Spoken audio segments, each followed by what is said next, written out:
Hello, everyone, and welcome to the podcast. Hope you enjoyed the last shows, and if you like it, please tell someone, spread the word. So we're on the 6th episode right now.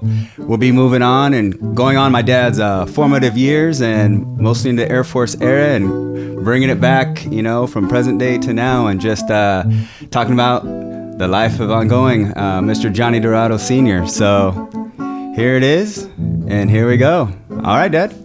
Ready? Yeah. All right. Intros. All right. Keeping it going. Yeah, so on the previous podcast, we went back and we talked more or less of the younger years. And now we might head back into just a little bit more, like I said, and go into the older years. So how's it going, Dad? Yeah, pretty darn good, son. All right, very good. Another great day in paradise. That's right. Get comfy over here, I know. Uh-huh. Yep. Yeah, a little humid out here. This is like Florida or New Orleans or whatever. I know. Yeah, not used to this kind of stuff. It's pretty severe, really, for us. That's right. The bugs are getting us, too. Yeah, damn mosquitoes. It's a SoCal problem. Gonna get a lanai business going on. Oh, no. That's right. Keep your protection on. That's right. Yeah. Yeah. Well, all right. Yeah, throw in a What plug. do we got? Yeah, go ahead. Got any plugs? Any plugs? Any commercials today? Not today. Okay. Yeah, or go back, visit my buddy Todd. All right. I'll plug Todd's that. good. Yeah, Mhm. that's right. All right. Okay.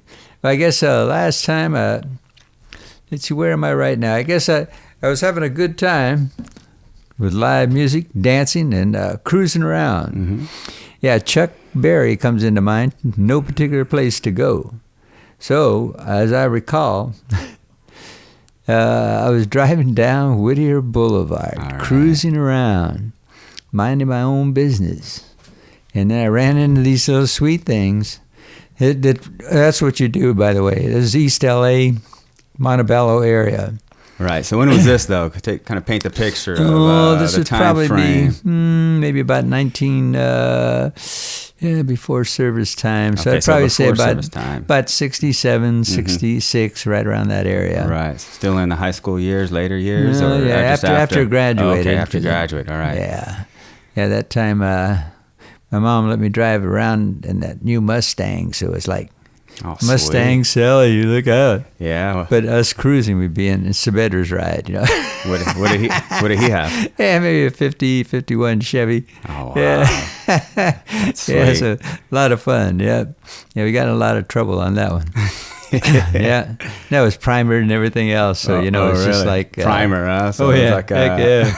Yeah, I remember one time we were driving down I think, maybe it was 91 freeway. One of the freeways anyways. Mm-hmm.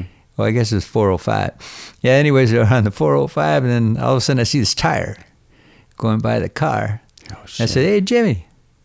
Hey, I don't know what the hell's wrong. his tire was going faster than the car. Oh, shit. Was it on 3 wheels? Yeah, we were on 3 wheels. Oh, my goodness. You're like, no accidents? No. Oh, Jesus. Yeah, they Was build it the tire good itself, cars. The rim came off with it, too? Yeah, the whole thing. I guess he was working on the brakes earlier. And then, terrible mechanic. Then I guess he didn't tighten down the lug nuts, and they came undone. Oh, what a nightmare! Yeah, so scary. Yeah, so that was our Whittier Boulevard car. Oh no. Yeah. In this case, though, what I'm going to talk about, we were inside the Mustang because I remember. Okay. Oh no, new car! I got a ticket. And these chicks are after us just because my car's new. All right. And so, hey, come on, Dan, follow us. I know where there's a party. Mm-hmm. So sure enough, we were all ready for that. Yeah, John, let's go get them girls. Right. So, all right, let's go to a party. Okay. Yeah. Then speed limit on Whittier Boulevard was 25. Uh-huh. And all of a sudden I see the lights go on after we were talking to the girls. Then I got a ticket for going too slow on Whittier Boulevard. See, that exists. It's like I was going 15 or 10 or something like that. Something ridiculous. I couldn't believe I got the ticket. Yeah. So was it that same stretch, right, by the 605 kind of going out? Oh, no, it was further. This is over, we're in the east side now, so we're over by the Midnighters territory. So it'd be over there by Atlantic and Whittier Boulevard inside that vicinity. Oh, wow. Okay. So yeah, that's where the main. If you look at Chicano music or days of the riots back in Brown Power days and Chicano days and Ruben Salazar where he got shot, and that's where all the protests were over there. So everybody would go there, and then every year they do have a cruise gathering. Oh, so, really? Right, everybody gets their cruisers out and relives the old days. Oh, cool, yeah. So that was that was it. Yeah, my days was closer to Whittier. Yeah, Pico Rivera time. Yeah, right. Did that too. So we were just a little deeper. Yeah, yeah, right. A little deeper into L.A. Yeah. Yeah. But anyways, so then I ended up getting my ticket there. I pulled in. Everybody will remembers that cruising time. I pulled into Kmart parking lot to get my ticket. No. Is that the hot spot? That was the hot spot. That was the place. Everybody would pull over. That's where all the guys and the girls talk to each other. Oh, all right. So then you pull over, big old parking lot. Mm-hmm. Store's way back there. The lot's real big. Nobody could bother you. You could sit there and shoot the bull and find out what's going on. See? That's funny. Yeah, you can't beat that. Yeah. But anyways, that's how I wanted to go ahead and start that off here with a little quick story about a little bit of fun over there. Mm-hmm. Yeah, and my lesson, I think, from that particular story was we had good music, we had good friends, we had good girls, we had good times. Yeah, it was live music and good times that really kept my spirits up during that time. Yeah, we had a draft at that time, and if you didn't keep your grades up above C in college, then you were a candidate to go ahead and get drafted. Well, you would get drafted. Right. You get pulled in, period, yeah. So then there were a lot of youngsters out there that didn't have the same kind of street experience as myself. So, I saw quite a few things that were very distasteful, in that regard. Right. But what do you mean distasteful? Yeah, these kids were too young to be in the service. Oh, okay. Here you are, you got a partner next to you, and you're taking care of your area, and this other person's crying. Oh, wow. You don't want no crying.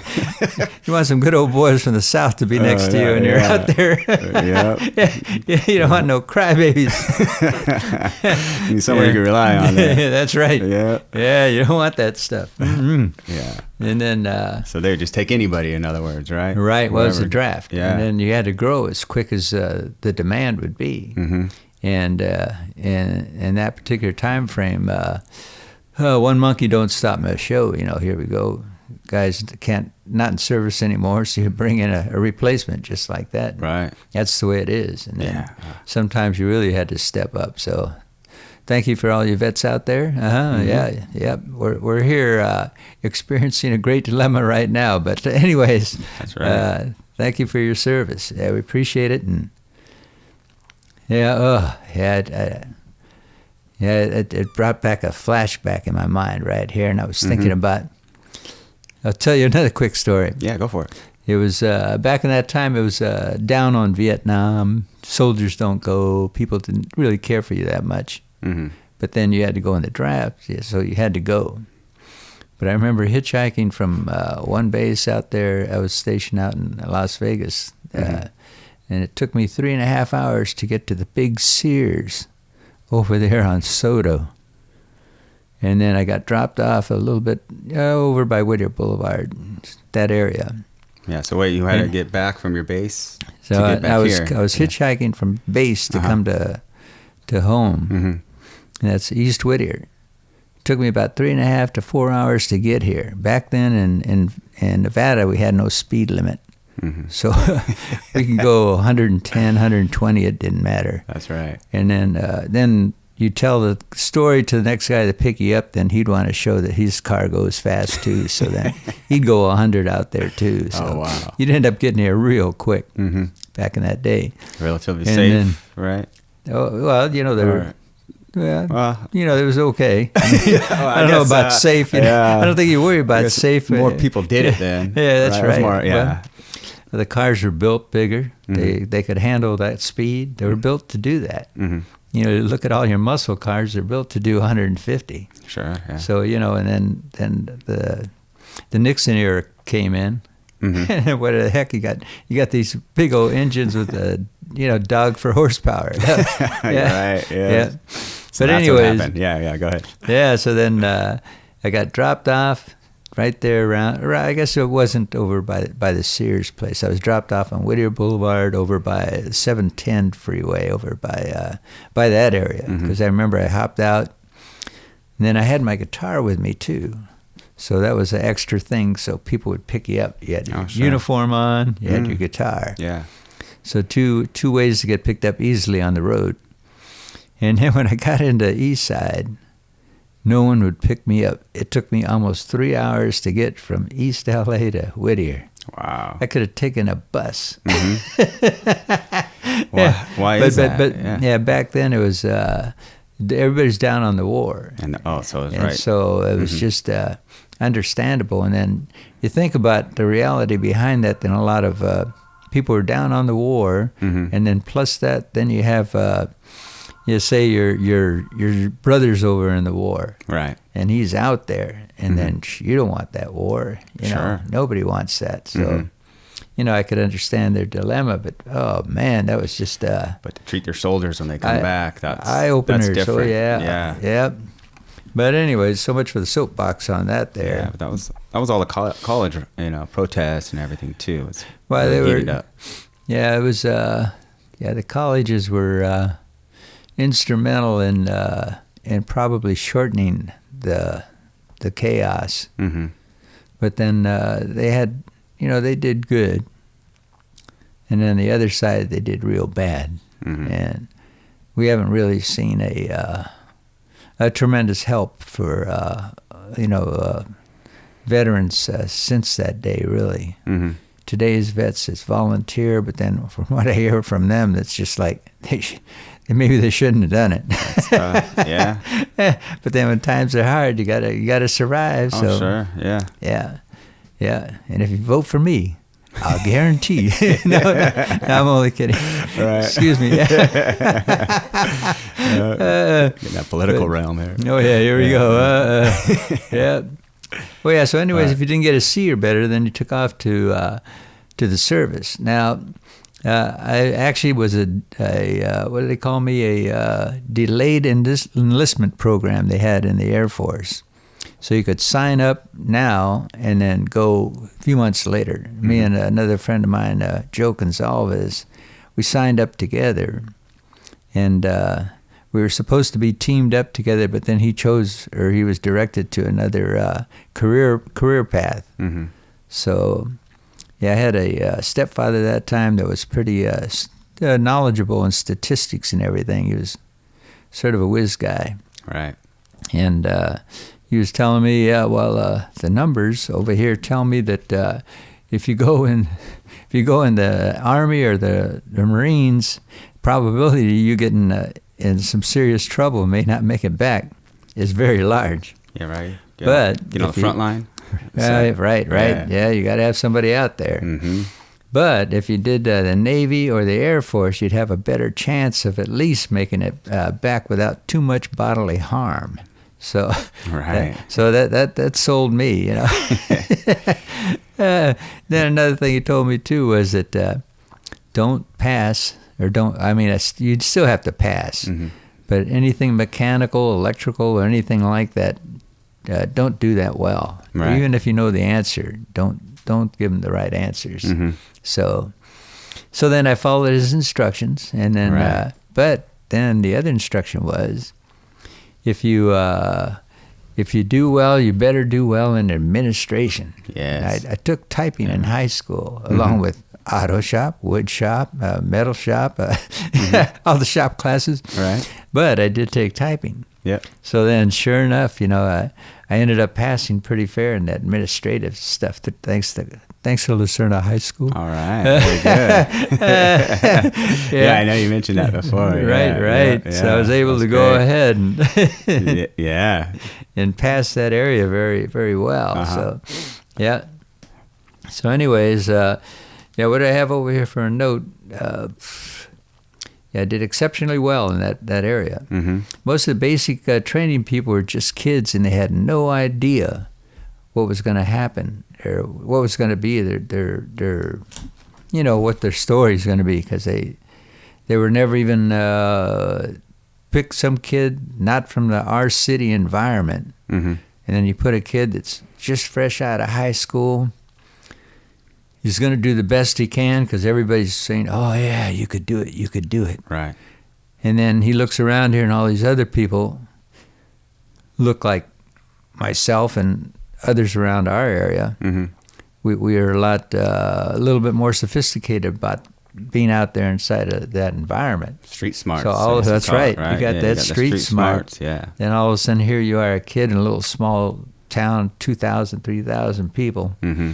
Then you're over there, you're looking at this group of people going, "Oh my God, I don't know what I'm going to do. Right. What am I going to do?" Mm-hmm. So, you had that kind of attitude in there. It's just like, you can't have that attitude. Right, yeah. That's the reason for basic training, why they really see these movies over here. That was like child's play. I mean, you see, can't remember what movie it was where the guy stands out here with the buckets, Right. See, they did that all the time. They beat up everybody, but it made you tough enough to understand that you're there as a team, and you had to go ahead and, you had to survive and take care of your buddies. Right, yes. Yeah, you're all one unit. Mm-hmm. But anyways, so much for a piece of that. Yeah, what I wanted to go ahead this year, I guess we received a comment from Mike. Is that right? Yeah, I think so, yeah. Yeah, I think Mike was talking about that we should go ahead and include in our presentation here different songs relating to the experiences that were happening over there. All right, so yeah, okay. I think our new thing is Yeah, we'll start putting together Spotify or playlists on Spotify that highlight all the music that we talk about for each podcast. People were asking, hey, it'd be great if we heard those songs, or another one of my buddies said, hey, you know what? I have that album. It's called the Midnighters, right? And so, yeah, it was Andre. And anyway, right. Yeah, so I think that would be a cool thing to do. So we're going to start doing that. I'll go back to episode 1 and start putting down playlists. So if you're on Spotify, just look out for the Dorado show. I'll post it too on all the social medias to let you all know when we start getting those forward. So we think it'd be a good addition to the show. Right. Mm-hmm. Oh, yeah. So thank you for those comments. And then we're going to go ahead and try to improve as much as we can, and, as much as time allows. Mm-hmm. And for our, during this time frame, we had our top songs at that time were like, Who Is Someone to Lose, Jefferson Airplane, Sunshine of Your Love by Cream, all right, Brown Eyed Girl, Van Morrison, For What It's Worth, Buffalo Springsteen, and then, of course, Light My Fire by The Doors, and Let's Spend a Night Together by the Rolling Stones, Strawberry Fields Forever, The Beatles, Purple Haze, Jimi Hendrix, and the new #1 single of the year, I'm a Believer by the Monkees. I told you that story about the Monkees being out there in Santa Monica, right. Peter Tork. Yes. And I was really, really surprised when I was doing some investigating, and I said, oh my God, how wonderful. All right. They hit a #1. Yeah. Yeah. That's great. And, what time frame is this? Yeah, that's about 67. 67? Okay. Right. Yeah, and then for R&B hits, though, we had different style. Now, you got to remember, you have regular radio, you got R&B type of soul style of music. Anyways, on that particular list, then, you could tell the difference here. In 67, then we had Aretha Franklin. Aretha Franklin hit, what was it, More Respect. Oh, yeah, because then they had that thing, Respect, R-E-S-P-C, okay. And then Tell It Like It Is for Diana, Aaron Neville, and then Soul Man, Sam and Dave, and it was Made to Love Her by Stevie Wonder, and You Are Loving for Me by Freddie Scott, and then I Heard It Through the Grapevine, Gladys Knight and the Pips, and Love Is Here and Now, You're Gone, Supremes, Sweet Soul Music by Arthur Conley, Chain of Fools, Aretha Franklin, I Never Loved a Man the Way I Love You, Aretha Franklin, I second that emotion. They're miracles. And your love keeps me lifting. Your love keeps me higher by Jackie Wilson. Yes. Your love keeps me. I think it's lifting. I think that's right. Okay, Your Precious Love by Marvin Gaye and Tammy Terrell. The Funky Broadway by Wilson Pickett, and then Cold Sweat Part 2, James Brown. Now, I can't forget our brothers out there. We were talking about East Side and Kmart and all that kind of thing, Whittier Boulevard. For that side of town, we had Suavecito by Malo. That's All, the Midnighters. Remember we talked about Little Willie G. I get a chance to see him at least once a year. Sabor a Mi by El Chicano. Donna, Richie Valens. Together by Tierra. Mm-hmm. And now I had a special note here. Tony Banda is playing with Tierra right now, but then he's been playing with Poncho Sanchez for quite a few years, and Poncho's slowing down somewhat, and then Tony's still out there. But Tony needs a kidney, and look up Tony Banda, and he really needs some prayers and help out there. Yeah, I saw that. I saw those posts on that. So. Right. Mm-hmm. Oh, yeah. It's just like, it's part of the family. Yeah. Right. Yep. Right. So it's just, if you can, go ahead and send out a note, send out some cash. You'd love it. That's right. Okay. And then the next song we had over here was Lo Mucho Que Te Quiero. All right. There's actually Renee and Renee. And then Believe Me When I Say I Love You. Okay. English translation. Baby, please, baby, please. That was Cannibal and the Headhunters. Mm-hmm. Remember we mentioned them too, another East Side flavored group. Yes. I Remember Linda by Little Julian Herrera, and La La La Ti Amor by Los Rondelles. Put Me in Jail by Sonny Zuna and the Sun Glows. Now, when I went from here, we have our Little Willie G that takes care of our area. Mm-hmm. But then when I went to Texas, then I found out the Sonny and the Sun Glows were like our Willie G. And I never heard of Sonny and the Sun Glows. That's interesting. So then in my learning experiences, and I found out that the regions, each region that you're in, has these, big people. Mm-hmm. And so really when you go out there to different places and you want to hear good music, find out who the regional headliner is in that area.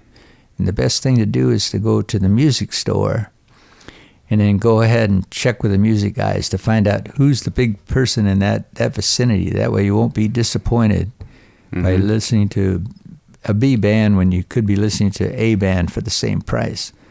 So little word to the wise on that one, yeah. Yeah, check out the it'll weeklies pay off. or things like that, right? Right. Some sort of Your local weekly music paper.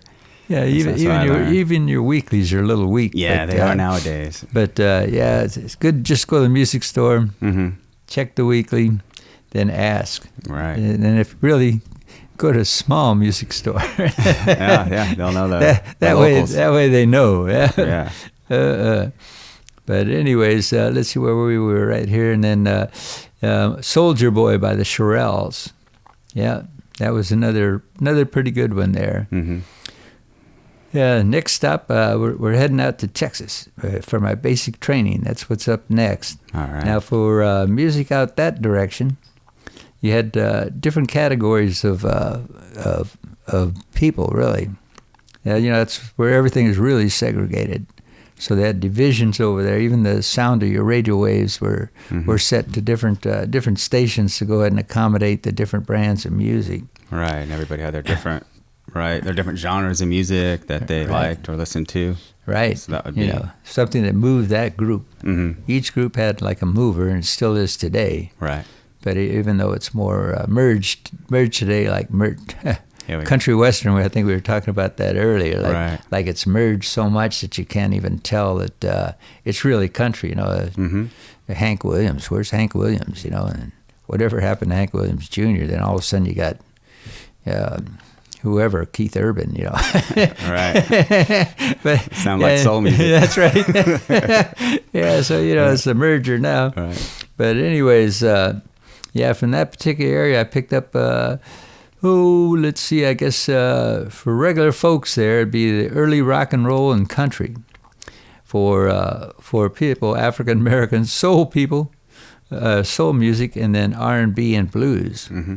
For Hispanics, then you'd have Mexican, R&B, and soul. So you'd have a different blend there too, sure. Especially in Texas. Mm-hmm. That's a real good combination for different styles of, rancheras, corridos, all those kinds of things. Yeah. So. And then for the mainstream, we had here for the mainstream, that would be, back in that day, it'd probably be your AM station that played whatever, then it was actually probably whoever sold the most. Right, your pop. The pop kind of music. I got down here and during that same time frame, we had the Monkees, #1, Snoopy versus the Red Baron, #2. I can't believe that. Tell It Like It Is. Uh-huh. Okay, Tell It Like It Is. I could believe that. I'm sorry, Aaron Neville. Uh-huh. And then the other one was the Royal Guardsmen. But at Westchester Cathedral by the new Vanderbilt Band, Sugartown by Nancy Sinatra. That's Life, Frank Sinatra. See, you could tell the difference right there. Right. A Good Thing by Paul Revere and the Raiders. The Words of Love, Mamas and the Papas. Mm-hmm. Standing in the Shadows of Love, the Four Tops. And Mellow Yellow by Donovan. And Coming Home, Soldier, Bobby Vinton. That was a pretty strong song for people back in that time frame. And I had our theme song in the services. Yeah, we had to get out of this place by the Animals. Heard that one before. And the House of the Rising Sun. Right. Yep. Yep. But that's good. We got a big playlist this time. That time now you can go ahead and play around there and then select what you want. But we're going to end up actually putting out a playlist so that way you can go ahead and absorb the music of that time frame. I was thinking I was going back to my favorite, like Otis Redding and We're Live at the Whiskies. Kick, beat, boo. Good stuff. That's right. Full horn sections and everything. It's not like today's watered down version. Mm-hmm. So it's really exciting when you go ahead and check out that other music, bring it up on YouTube, and then check it out in black and white. Right. That's it. The vintage. Yeah, Good the vintage stuff. Yes. Yeah, let's see what else I got here. All right. Yeah. Mm-hmm. Yeah. Let's see what's next. Oh, yeah. My next stop over here is exposure to new situations, I call it. In the service, you don't get much spare time to enjoy your surroundings. Back in the service. Let's set it up. Right. Let's set it up. And back out there in the service now. All Now right. we're starting to go from step one. You go to basic training. Mm-hmm. So then I was out of commission musically for a while there. I was sort of out of commission. I still visited quite a few places and had an opportunity to go experience quite a bit of good music. But, different set of circumstances, and plus that your money's really funny. Yeah. What's that mean? I think I decided to go ahead and take a look at my pay stub. Mm-hmm. And 1 week, 1 month in the service was about $160 after I spent 3 years or 4 years in the service a month. Oh, jeez. Yeah, I could make more than that in a week and a half out here, for real. So, right. So all of a sudden you have food, you got a place to stay, you're not driving around, you're stuck at the base, so they figure that you could survive on that for washing clothes money or whatever. Jeez. Yeah, go ahead and buy yourself a hot dog. That's terrible. Okay, so I'm in basic training now. All right. I did get a chance to go out for beer night, so I went to the skating ring. Oh, wait. Where's basic training? Oh, the basic training. I'm sorry. Basic training was in San Antonio, Texas. Yeah, for Air Force, it's Lackland Air Force Base. And So then I had to leave the comforts of this explosive entertainment area into San Antonio. Now, San Antonio is a big place, so really a lot of service people there. I remember one time I got leave to go downtown. Mm-hmm. When I did, I saluted more Army people than you could imagine, because I didn't know who was the leader and who wasn't. Mm-hmm. So I just figured, I'll just salute them all. The hell with it. That's right. Play it safe. Get some respect. That's right. Yeah. I did get in trouble for not saluting one, so that's what happened. Yeah. I was on the way to the dentist. Uh-huh. This hot lieutenant. She was coming out of the place where I was supposed to go get my teeth done. Uh-huh. And number one, I couldn't believe it. I had to salute her. Mm-hmm. And then I couldn't help but laugh when I saluted her. She jumped all over me. Oh, no. I called up my commander. Oh, really? She got your number? Your badge? Boom. Yeah. On my case. Oh, wow. Now, next time you're around there, you better go ahead. And if you don't think, just salute. Just don't think. Right. They brainwash you good, but it's for good reason.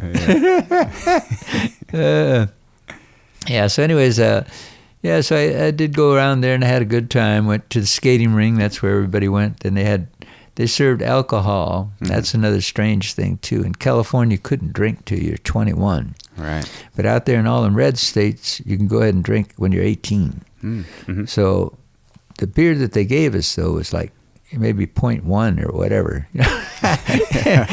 You drink a beer and go to the toilet next, and then you drink another beer. Right. So, I think they were in for the money. Yeah, that's right. So anyways, I did get that pass, like I was saying, out there in San Antonio. So then, of course, first you got to go to the Alamo. Mm-hmm. And you go to the Alamo, that was fun. Then the Riverwalk that now is so famous. Back then, it was like dirt and a creek, and you could see water moccasins around there. So it wasn't really a great spot to go. Now it's all set up real good. You eat outside, and they got it's just gorgeous. Right. I went by there, I think, in the mid '90s. Mm-hmm.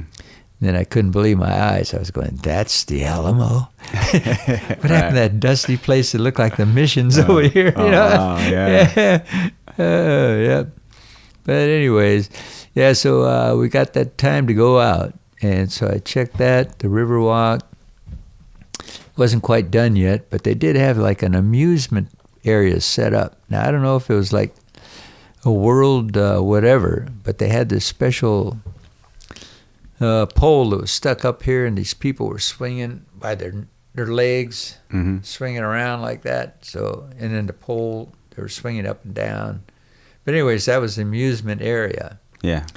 And then we were with a group of guys because we were out drinking, having a good time. And then all of a sudden the guy says, "Hey, look at them girls. They're winking at us. They're waving to us. Come on." So I was going, "Hey, that's something pretty odd." Yeah. Where are you going to see that? Mm-hmm. Then all of a sudden, LA gears stick in, boom. Sure. So then I decided to leave the group. So I went around the other side of almost the block, because they were waving to come on over. Look over there. Then I seen a group of guys waiting to jump us. Jeez. That's crazy. I told the guys, "No, let's get the hell out of here. Yeah, Forget that." The setup, right? Heck yeah. The women setting you guys up. Oh yeah, that's the way it is when you're out there. Well, we were easy mark. We had our clothes on and everything else, And right. And the worst part of that situation was, when I broke it down, was that a team of guys. Let's see, they could rob you and beat you, but their way of thinking was, you're not going to be here long enough anyways to press charges or go to court. Jeez. So what the heck? You're beat, you're done. That's the hustle, Ooh, right? Dang. Who wants to get into the service type court and all that. Right. Is it even worth it? Probably not. That's right. Yeah. And then what would they tell you at the base? How come you didn't beat them up? Right. We're just training you for, buddy. You get reprimanded for that. Wow, yeah. Yeah, pretty interesting lesson, So for sure. glad everybody listened to me. So yeah, that's good. Yeah. survival. Mm-hmm. Yeah, the next base, and it's still in the Air Force now, we're taking off. What happens is after basic training, then you figure out while you go to your whatever place for training. Mm-hmm. So then I was in administration, so administrative people and key punch people and things like that. We went off to Amarillo. And my friend Joe Gonzalez, he took off to Chanute out in Chicago. And then he worked on airplanes. So more than likely, because we were teamed up, I probably would have ended up working over with Joe. Now, Joe Gonzalez, mm-hmm. his dad was assemblyman of Artesia. So, then me and Joe and a couple girls from Kennedy there, we went to prom together, mm-hmm. Stuffed Shirt, Newport Beach.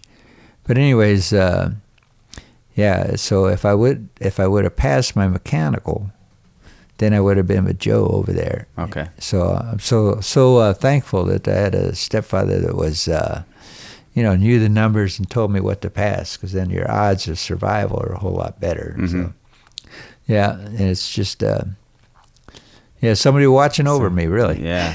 So did he have to go? Actually, Vietnam? Was he to get sent out? Oh, okay. Oh, yeah. If I went there, then for sure you got it. Oh, really? So that's almost like that was like sure. your ticket then, right? You're right. Okay. So, yeah. Mm-hmm. So the thing is, when you're in administration, you're on the back lines anyways. Right. Unless you're needed. Mm-hmm. Now, what happened to me the next thing here was, I'll wait till I get there. Just remind me of that one, okay? Okay. Mm-hmm. Okay, so my next base was Amarillo, Panhandle, Texas. Tornado Alley. Yeah. Remember that time I went through there? I remember that. That was terrible. I took a little son over there down to show him where I was stationed at. And all little son kept saying was, Dad, let's get the hell out of here. Yeah. Let's get the hell out of here. I'll tell a little backstory.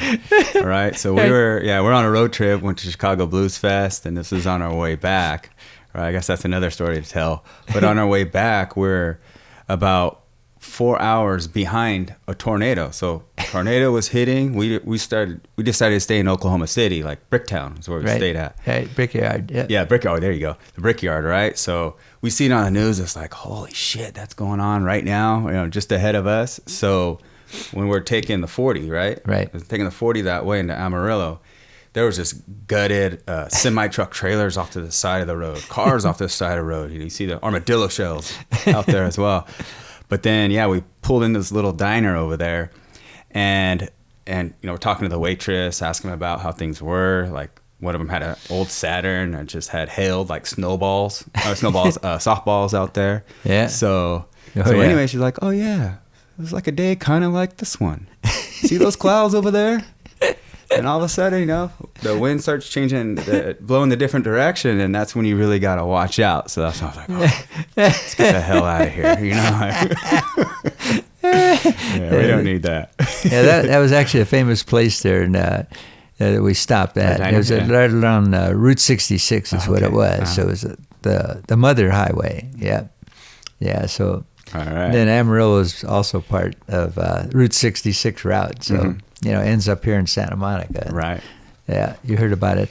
Route 66. You get your kicks on Route 66. I'll experience that. All right. Yeah, Bobby Troop. Mm-hmm. Okay, and then, what I couldn't understand was, and here we are at this base over there in Amarillo, and then looking at hindsight, I guess they call it, I can't understand why the homeless problem that we have is there, because all these empty bases around the U.S. were there. Mm-hmm. Now the need to go ahead and have them open is gone. So to go ahead and help these people that are making the cities not making as much money as they could because of homeless, then shouldn't they be put inside some of these bases that are around instead of tearing them down and then selling them to a developer? And then the developer ends up overcrowding the area, then the prices for that area end up going too high, and then you got too much traffic out there. So then you got a water problem like California does. Mm-hmm. Then you don't have enough water to even supply the people over there. So then to me it's just like really bad decisions made by some of the people in charge out there not to go ahead and take care of it. They talk about that, what is that problem that they got? Gentrification? Opioid or whatever. Gentrification? Or No. That opioid... opioid epidemic. Epidemic. So you could house them over there at the base and then take care of them. Then, if you had to retrain them, so be it. Yeah. But you'd have them right there so they could go ahead and receive help. And then we're taxpayers, so we're still paying for that thing, even if nothing's there. So we're still paying the dollars. So I'm getting nothing in return for my money. That's right. Right? You got people everywhere on and the you streets. could be helping. Then that's the nature of our existence, is to help the other people that need a little help. So, it's just like, anyways. All right. So I got on that. And then when I went in there, issue. I was so excited to see that this is a World War II barracks. Inside those barracks. Oh, sorry. Make sure you don't go too high. Oh. Camera's blocking you. Sorry. Whatever you can read. Okay. Inside those World War II barracks, the floors were perfect, because of course you stripped them and cleaned them and everything else. Oh, yeah. But these places were fixed real nice. So, that's why I couldn't understand why we just don't use them. If we could use them for military reasons, then why not? Sure. Civilian reasons. But anyways, it reminds me of this one time. I've never seen a tornado. So then I decided to check to see what a tornado looked like. We got the tornado warnings. Yeah. Then all of a sudden the cloud, the air got real dirty and sort of stillish, and then the wind started blowing. Then all of a sudden I heard the air police guy yelling out, "Stay in the hall, stay in the hall, tornado's coming." Right. So I was thinking, oh man, I've never seen one. I think I'll go to the bathroom. I went to the bathroom to go ahead and check out to see what one looked like. Right, yeah. So I went over there, and all of a sudden I seen the police car raise up. Oh, wow. Right fall next to inside a little creek over there. Uh-huh. They don't have gutters. They got like little coverts or something like that where the water falls in. That thing goes up, and all of a sudden I heard the top of the building. They had those fans up there. I don't think we had air conditioning, so it was like fans. Oh, All of a right. sudden, that thing sounded like a train, and you never see anybody run so fast from the bathroom and back to the hallway. Now they're holding on to the walls like they told me to do. Yeah, wow. It was way too much. Too close. Yeah, but it was exciting. So they stripped off those air vents off the roof? Right. Yeah, so it was right there. Geez, Yeah. I remember we seen that when we were at that place you were talking about. Remember that one lady, she was saying, well, yeah, they still haven't found that herd of cattle yet. That's right. Oh, man, I can imagine the scene on that. Yeah, you see those things on TV, but you don't think it's real. Right, but guess what? Yeah. It's real. Somebody's tree or barn or something. Right. Oh, yeah. So anyways, let's see, where was I over here? Boom, boom, boom. What do you got? Yeah. Okay, on this particular base, Amarillo, they were, it was an area where, I don't know if it was a resting area, because I don't believe it was, it could have been a strategical air command base, because the runway was heavy enough to accommodate B-52 bombers loaded for Vietnam. So in order to do that, it was one of the biggest planes we made. Right. And then it had to be deep enough cement-wise to accommodate the weight. And so I'm thinking to myself that, it must have been made for that area, but I was fortunate to go ahead and be there before they closed. They closed that base in '68. And then they changed the titles around. That's what I was noticing when I was down there in D.C. looking at the Vietnam Wall. And I went to go ahead and see how my guys made out. And when I went to open the book, then I seen that they changed the names of different bomber squadrons and flights and all that kind of stuff. And then after that, I was just figuring, I'd rather remember everybody as we were instead of, I'm there to honor their service and appreciate their life, short life. But yeah, I didn't want to see how my guys made out, so closed the book on that one. But that's what I noticed. They changed the names to protect the innocent, I guess. Yeah, when I started looking it up. Yeah. Yeah, they had like 3 or 4 bomb squadrons over there, and then finally they condensed everything down to 2 bases. But then again, we weren't in that kind of war, so what are you going to do with this? You got to go ahead and condense. So got it. So on paper, it wasn't really how it was. No, they just it's like anything that you want to cover up, then you change the name, the title. So then here you are today. There you go. Last week you're Joe Smith. Next week you're Joe Hall. Right. Whatever. So same person, same thing, or whatever, but your name's different. So, all right. Yeah. So it's pretty interesting the way things are done that we don't think about. That's right.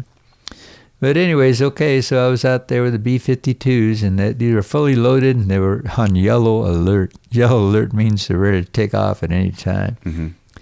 So I stayed there for about maybe 6-7 months before I completed my training. This is, in Amarillo. Right. Yeah, and then Amarillo was famous for Route 66, and it was pretty. It was a nice little town. Yeah, but over there, of course, like music has it. Then I ended up having a friend over there from New Jersey, Alfonso.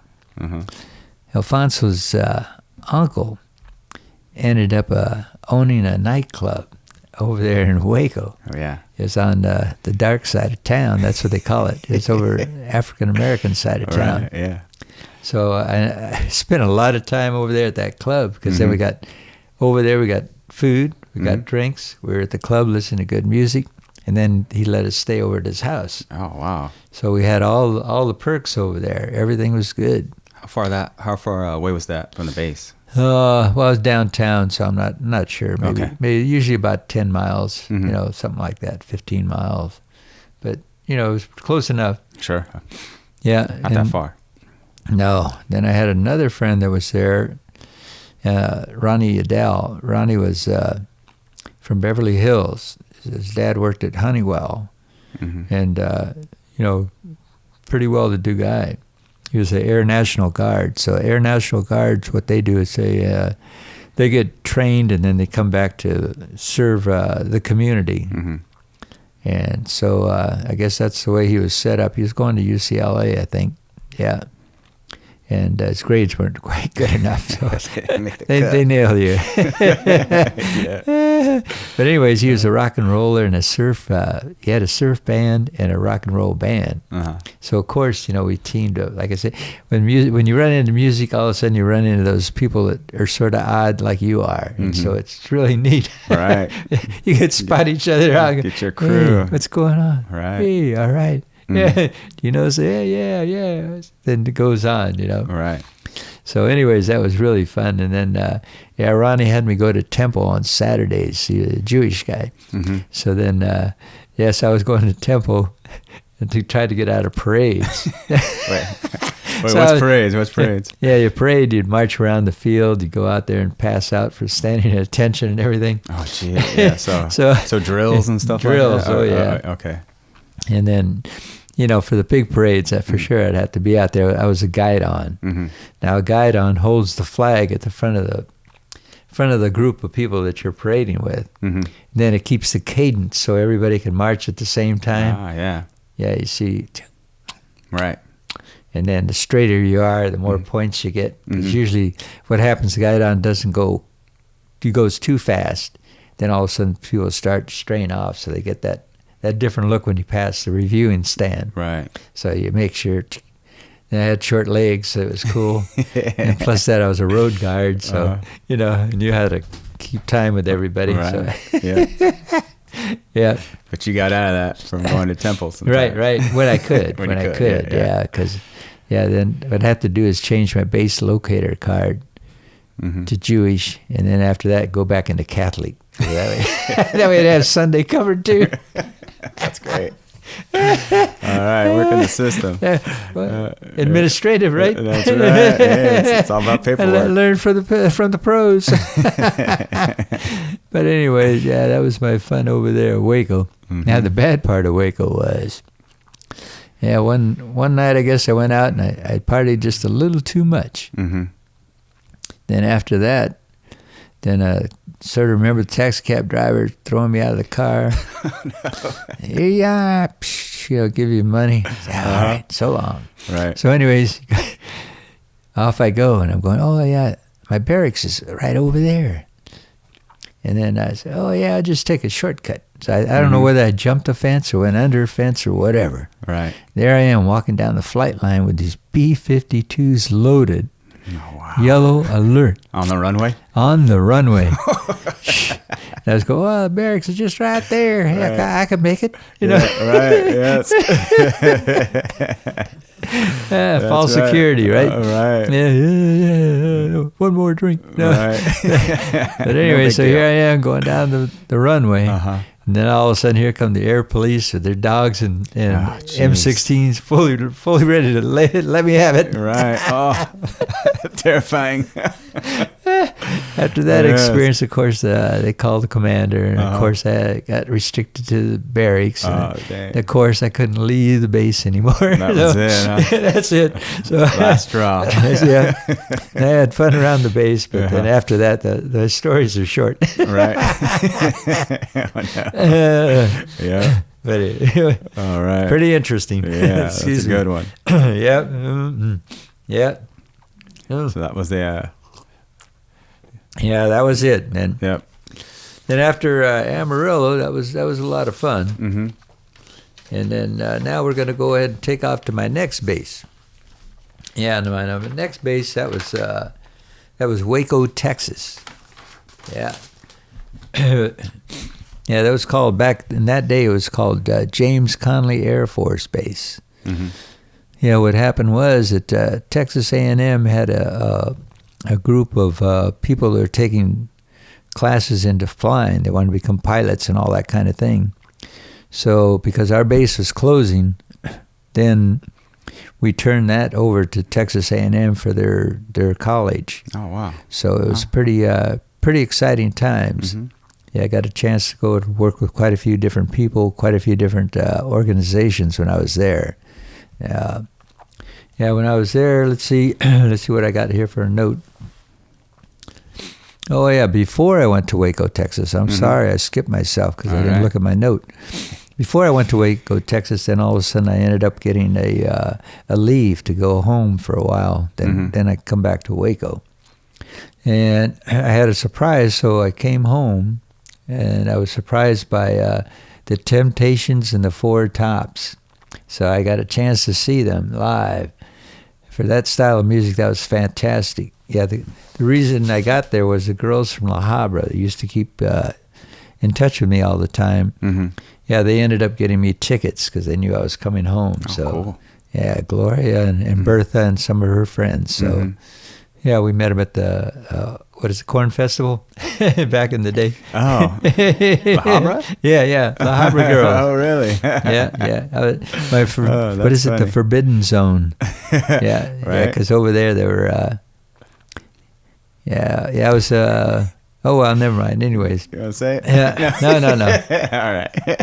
No. It's all good. I'll leave my mother. Grandma didn't I'll leave my mother out of this. Those wild girls. But anyway, so it was good to go ahead and see Top Name Entertainment after a little dry spell. So Sure. Yeah, made you feel real good. So my taste buds, when I ended up going over there to Waco, Texas, yeah, they were set on high. As you know, put yourself in my spot here. With the love of music as your guides, you'll come into good adventures. That's what I put down here. Mm-hmm. So off I went to Waco, Right. the motherland of entertainment. After leaving here, that's the motherland. Really? Then I ended up going to Waco, about 100 miles south of Dallas-Fort Worth area, and Waco. Then after Waco, about another 100 miles is Austin, Texas. And so you're right there smack dab in the middle. Mm-hmm. And over there you had population now I think is 97,000. Back then, I wasn't 100% sure. I think it was maybe in the 30s. I really couldn't find the super, the volume of people that were there during that time frame. I was using Google, so it shifted me all around. I finally gave up on it. Come to bed, John. Talking to you at the wrong time. But anyways, Baylor University was there, and then of course Texas Texas A&M, because they were starting up that school there. Mm-hmm.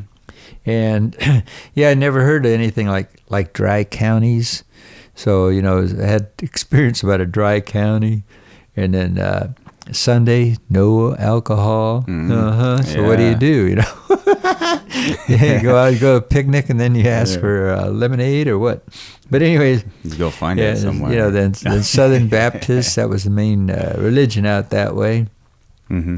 And some of the clubs, you had to join a club in order to get a hard drink. So your hard drinks were left behind the bar, and then you'd go inside the bar, and then you'd order a soda. Mm-hmm. And then they'd give you your drink out of your own bottle. So I used to be a club member up and down quite a few places over there. That's interesting.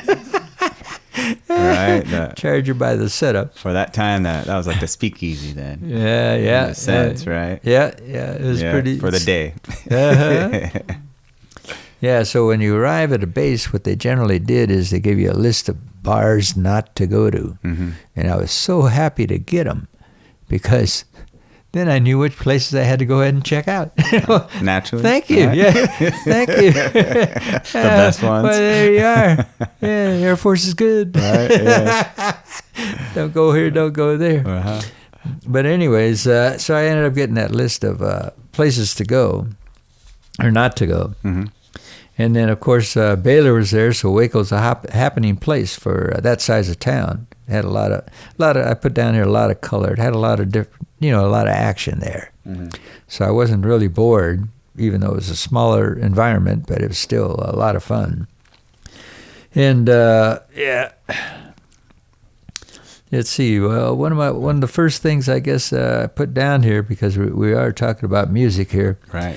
Yeah, my biggest, was the second best thing that happened to me in Waco, Texas. Yeah, I guess I call it the second. I was looking up YouTube the other day, and I was wondering if I could find anything in a concert, the hall that had Sam and Dave playing. Mm-hmm. Because that's who I went to see. It was Sam and Dave. And I ended up getting quite a few guys together to go to the gathering with me. And then by chance, I found out they still had that clip in YouTube of Sam and Dave, 1968 in Waco, Texas. So cool. It was so good. 14-piece band. Oh, really? It was just smoking. That I could just recall back in the day. We had our group up on the top because, everybody doesn't like the service people. Oh, wow. So anyway, so we were on the top dancing, and then we had our hidden bottles over here, so we were tipping a little bit and all that kind of thing, dancing around. And then, you could tell we were service guys, because that picture here, I am from L.A. I got these little spiked little pants on with these pointed shoes that I used to buy all the time. And I always used to love... odd shoes. That was my favorite thing. Yeah. So then, so I had the pointed things, real tight clothes, and then looked sort of weird. Mm-hmm. Then the people in the Midwest, then they had the big old baggy stuff, and then New York had the real cool stuff, almost suit-like, So here we are up there on the top, and then here we are in Texas. And I remember some of the girls that seen us there. Later on, we ended up meeting them. Mm-hmm. They were saying, "Oh yeah, we sure did like the way you guys dance, but how come you all walk down the stairs so stiff and everything, like you didn't have any drinks?" So that was part of our training, right? Yeah. Play it Here off. we go, play it. Here we go. Then we go back up on top and rock and roll and everything else. Yeah. Yeah. But yeah, that was really great. That was good over there. Mm-hmm. Then, of course, I don't know, I think I mentioned it back there in episode 1 or something like that, but that was the time I had to go. I had a chance to play with Ike Turner. Oh, that's the right. Ike Turner Band. That was. I was wondering whether that was, because I remember Leon Blue, I mentioned his name before. Leon told me it was probably, the Walker Auditorium. But then, as I recall, the setup was more like a dinner house setup. So I was thinking Sam and Dave must have been playing at Walker. It was set up sort of like an old high school gym kind of thing. And because we walked up the stairs, and then that's where we danced on the top. And then Icantina, it was down in a lounge type of atmosphere. So I believe that was called the Red Dog Inn. So, just sort of like a correction from some of the stuff that I might have found out as I went probing around to find out where I was. Yeah, because you didn't know the places. And plus that, there's places where Icantina played. Now, you got to remember, segregation was there. Right. You're over there, your area, you stay inside your area. So you had your stores, you have everything you need inside your vicinity. And so let's see if I got a note here. Oh, yeah, here it is. You found it? Right. All right. Yeah, over here in Waco, it was called the business district. Was it was on Clifton Street. It had about 500 seats there. What happened was World War II vets, African American, came back from the service, and what they did with their business loan was to go ahead and refurbish all the places of entertainment for the black community. That's way cool, yes. So they went down over there, the Waco Theater, the Orpheum Theater, the Alpha Theater on Clifton, and then Walker Auditorium. So they had all those places that they fixed up so that way they'd have entertainment.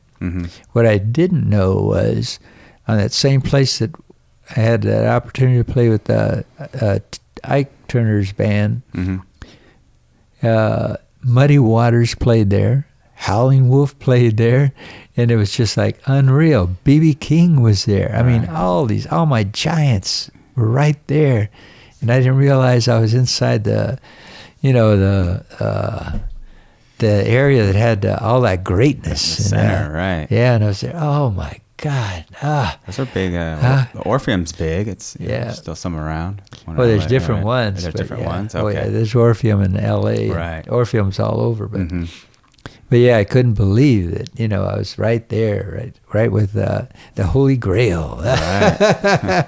Yeah, the golden chalice or whatever. Yeah, right. Yeah, music, Yeah, so that's where you were saying it was still segregated at that time. Or was it? Yeah. To me, I'm thinking more than likely it's Waco, Texas. So it's probably still has the same. My view, I guess, would be it's sort of like the Chinese view. What's that? Now, in order for you to be a dictator, or Arabic rule, you have to have like a 50-year plan of existence to be the leader. So the reason they probably do that is to go ahead. It'll take at least 50 years to wipe out that mindset of that generation. So therefore, you could instill whatever you want for 50 years. So, so to me, here it is. I'm the next generation from that group. So I might say today's group might be a little bit lighter, but I know my group is probably still pretty steadfast based on the 50-year theory. Yeah. Yeah. And you think about right. Japanese philosophy of business, the 50-year projection. Yeah. So it's just like, well, that's the way they did it. And, they're doing stuff right. Right. Yeah. Our projection is now. Right. Well, yeah, we got a 1-year projection. Yeah, we're lucky we'll pull 4. Then if we really fool them, we'll pull 8. Yeah, right.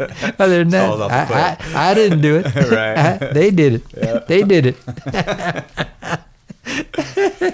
Give me the credit card. Different change of power, right. Yeah, let me go back to my note. I had to go back a little bit on that. Yeah. Yeah, so during the day out that direction here. Oh, yeah, by the way, I did belong to a volleyball team, baseball team, all these other extra things that were going on with the base. I forgot to mention that kind of thing. Our baseball team was the worst Air Force base team there was. The way we'd play baseball is we'd go out there and play the first inning great. About the second or third inning, take a drink of maybe what's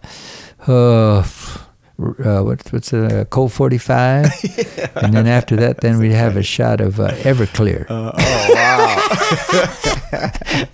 by the sixth or seventh inning, boy, you didn't care who won. Could you stand up and bat? Yes. Yeah, we forfeit. You win. No. Yeah. Go load up some more. Yeah. All right. But anyway, yeah. That's all right. too much fun. Just a quick story on that one there. Yeah. Yeah. So another thing too. Yeah, I used to shoot quite a bit of pool back in that day. Mm-hmm. Well, let me go back. I did forget. I'm not sure if I mentioned this before. I think you said just to go over it again in case it was. But when we were there doing Ike and Tina Turner, when I had the opportunity, Paul, I was again with Paul Sears, Boston guy, and then he got me to go upstage, so I did. And then after that, then backstage, we were out there after the show was over. Right. Yeah, we were shooting craps in the back, and then. I had a half a pint of whiskey with me, so I was in the game. You know, if you got something to drink, you're in the game. Mm-hmm. And then if you had money, you're really in the game. But all of a sudden, it must have been 12 o'clock, because here's Saturday, probably Saturday night. Right. 12 o'clock, then Sunday. No drinking. Yeah, no nothing. So it was right at 12? 12 o'clock. Oh, yeah. At 12? Oh, yeah. Not even through the night. That's it. Mm-hmm. Here come the police raiding the place. Then all of a sudden I go, oh no, we can't get caught. Let's get out of here. Mm-hmm. So then we ran over to Paul's car, laid low, and I think probably the back seat over there, and laid underneath there, threw a blanket over us. Right. And then after the police took off, then we took off back to the base. But what a night, you know. I did pick up my money too before I took off, so good. I didn't lose anything on it. Oh, man. Right, that had to have been just the Saturday night thing. Police come in at 12 or 12:01. Your heart's over there pumping away because here you are trying to hide. And, sure. You know, all of a sudden you get soberish. Yes, that's it. Oh, too good. Oh, yeah. And on the weekends, I got down there. I used to hang out at an old-time pool hall. Mm-hmm. Back then, you got a lot of spare time, so you could either play ping pong or pool. So pool, I was pretty darn. Me and Uncle Bill, we were pool shooters back in the day. That's right, I remember that. Yeah, mm-hmm. But anyways, we were over there hanging out at an old time pool hall, and back then they had snooker tables. And they had these real long pool tables with little tiny pockets. Oh, really? And we used to have to shoot for that. You know, you had to be really good to shoot. You were on the money. Mm-hmm. All the seats were up against the wall, and then everybody would bet on the side when you were playing. Hey, I bet you so and so, blah blah blah. You know? So it was like one of those things. So it was pretty intense. A lot of fun. Competition style, tournament style, or just one-on-ones, whatever. No, tournament style. Well, that way and both. One-on-one. Mm-hmm. Yeah, that's probably how. That's probably how everybody got to know harmonica, Minnesota Fats. Okay. Because then you went to each town, and then you go ahead, and your reputation will go ahead and keep growing on pool hall to pool hall, and then everybody would be betting. Right. So then it became you became infamous. You know, almost like the circuit. Right. Mm-hmm. Oh yeah. So I was thinking of Etta James's her dad was Fats. Minnesota Fats? Oh, yes. I think that was her dad. Right, yes. Yeah. So then, he was the man. Yeah. Mm-hmm. So, yeah. So that was that kind of place. I remember one time I played this guy, can't remember his name right now. It's from Kansas City, though. Mm-hmm. And his dad owned a pool hall. But I remember he beat me 3 games in a row, knocking in the 8 ball on a break. Oh, jeez. how could anybody do that? To this 3 day, I've times in a never row. seen anything like that. Sure, yeah. And this guy did it with ease, and he was laughing as he kept taking my money. Yeah. Yeah, I'll never play you again. He's the shark, yeah. Yeah, once you got, Mm-hmm. you wouldn't even get a shot off, really. Right. This guy was so good. Yeah. But anyways, that's what we did over there. Then a few guys got together, and we decided to go to the north side of town. Right. Yeah, we lasted maybe about 30 minutes over there. Yeah, we went in there, and we got chased out and real quick out of that bar. Yeah, we were getting ready to go ahead and defend our country. Mm-hmm. Maybe lose our life to go ahead and protect these people Right. that wouldn't even let us have a good time at their watering hole. There was no justice. That's the way we looked at it. Right. Yeah, they chased us out. I remember, again, I was with Paul, Mm-hmm. and they were right there at the door with the pool sticks ready to go ahead and hit us. Oh, wow. So I had to slam the door, and then boom, off we went. All right. And then, our other guys took off. And I was lagging. I was behind, making sure everybody got out of there. Right. Just because of Yeah, but color of your hey, skin. Yeah. Right. yeah, well, we're in the service. We didn't belong there. It's probably on my list not to go to.